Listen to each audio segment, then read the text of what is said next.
Okay, so ito po ay vintage guitar from Japan. Ayan, tingnan nyo mabuti. Kinis oh.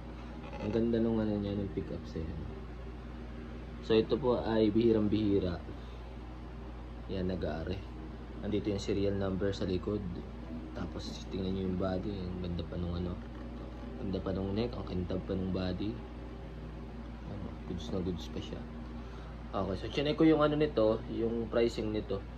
Umabot siya ng nasa 50 dun sa mga nakita kong mga posts ano, pero syempre hindi ko ibebenta to ng ganun kamahal kasi hindi siya basta-bastang ma-appreciate dito sa Pilipinas ano, lalo kapag hindi collector.